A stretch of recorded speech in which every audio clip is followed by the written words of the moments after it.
Trending karon. Trending karon. Og karon sa detalye na sa balitang trending. Hawak ko ang kabit ni Atty. Gonzon, viral sa social media partner po. No? Kay matod pa mga kahigalaan. Viral karon sa social media ang video ni Atty. Rowena Gonzon.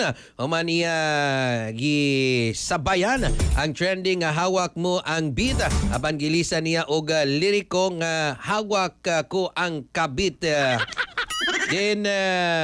Ang mga bersyon naghatag og katawa og kalingawan sa mga netizen aban sa uban na himong palisipan ang tinud nga minsay sa maong video.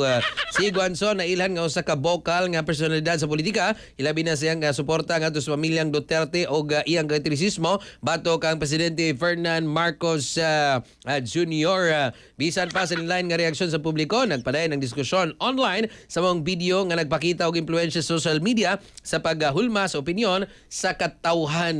Ano nga ipakita nung ang pong video ni Atty. Rowena Gonzon.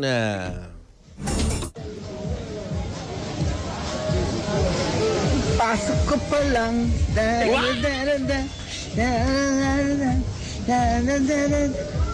Hawak ko ang kabit. Hawak ko ang kabit. Hawak ko ang kabit.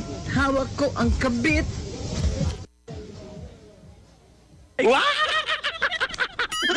Sa mga partner, no?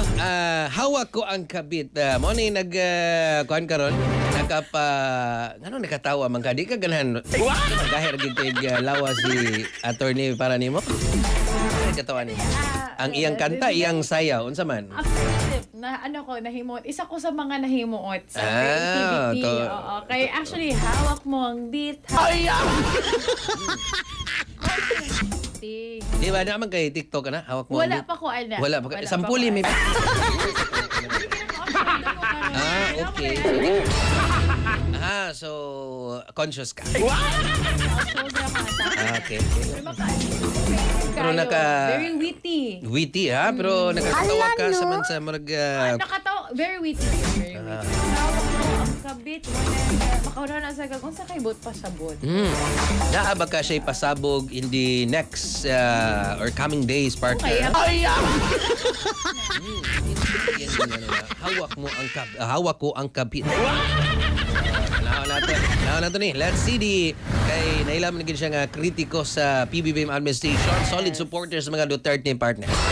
Let's see the scattered karong pipila ka mga adlaw, mga higala. Express Balita Express.